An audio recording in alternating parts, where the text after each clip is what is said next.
Hello everyone, আশা করি তোমরা সবাই খুব ভালো আছো। তো আবার অনেক দিন পর আরেকটা নতুন ছোট্ট ব্লগ নিয়ে হাজির হয়েছি। তো সকালে ঘুম থেকে উঠেই আগে ফ্রেশ হয়ে চার জল বসিয়ে দিয়েছিলাম, আর চাটা আমার এদিকে হয়েও গেছে।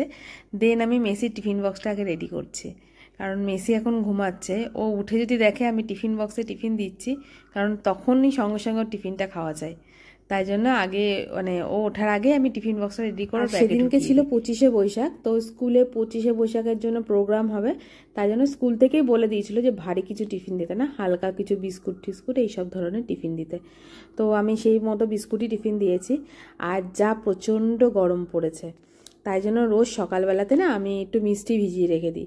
তো মেসি যখন স্কুল থেকে আসে তখন মিষ্টিটা ভিজে যায়, তো তখন ওকে একটু মিষ্টি জল, কিন্তু মিষ্টির জলটা খেতে খুব ভালোবাসে, মিষ্টি মিষ্টি হয় তো সেই জন্য।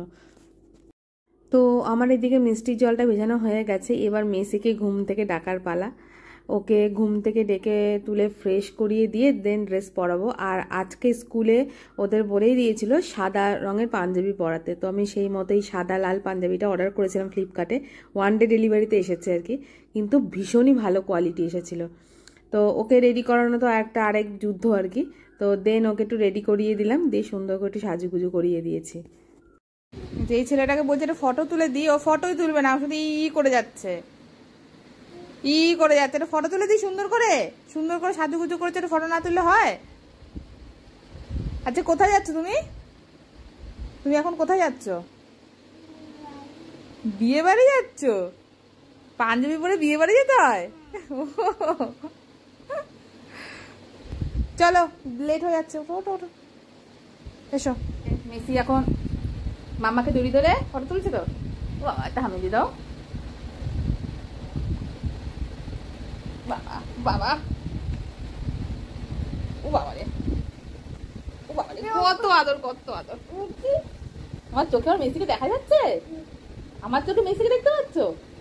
আচ্ছা আমি একটা হামি দিই। এই চোখে দেখতে পাচ্ছ মেসিকে? তাই তুমি বলছো মেসিকে দেখতে পাচ্ছ মামার চোখের মনিতে? চোখেরই মনে, মামার চোখে। হ্যাঁ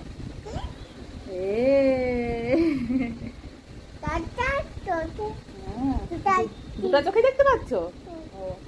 ঠিক আছে চলো। তো ওকে নিয়ে এবারে স্কুলের উদ্দেশ্যে রওনা দেবো। আর এই ছেলেটা রাস্তায় বেরোলে এক পাও হাঁটে না, পুরোটাই কোলে কোলে ওকে যেতে হবে, শুধু বলে মাম্মা কোলে না, মাম্মা কোলে না। আর কি। তো মেসির স্কুলের কিছু প্রোগ্রামের ফটো তোমাদের সাথে শেয়ার করলাম। তো দেখো ছোট ছোট বাচ্চারা সুন্দর নাচ গান করেছে, বেশ ভালো লাগছে। ওরা তো এখনো সেভাবে সবকিছু করতে পারে না, তাও যেটুকু করেছে সেটুকু খুব সুন্দর হয়েছিল। তো বাড়িতে এসেই মেসিকে আগে একটুখানি ওই সকালে মিষ্টির জলটা যেটা ভিজিয়ে রেখেছিলাম ওটাই দিলাম। তো ওটা খেয়ে বললাম তুই ঠান্ডা হ। দেন আমি ওইদিকে ফ্রেশ হয়ে এসে আমার ঘরে যে রবি ঠাকুর আছে তাকে একটুখানি শ্রদ্ধাঞ্জলি দেবো বলে সব কিছু রেডি করছিলাম। কিন্তু আমার এই দুষ্টু ছেলেটাকে আমাকে একবারে সব কিছু রেডি করতে দেবে?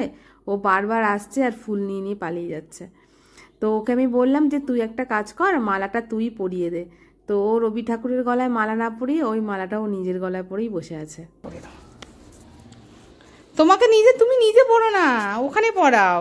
হাই কপাল, নিজে মালা পড়েছে। খোলো এটা, ঠাকুরের গলায় পড়াতে ওরকম করে না। হাত ধরো এরকম করে।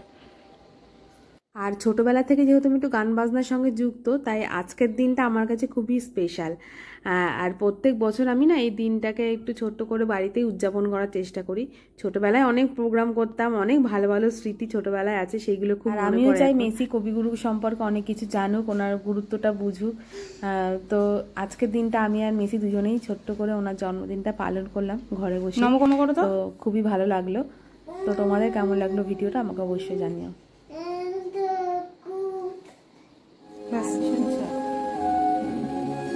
মেসি এখন রবীন্দ্রসঙ্গীত গান শুনছে, মাম্মার করে শুয়ে শুনে, তাই না? ভালো লাগছে গান।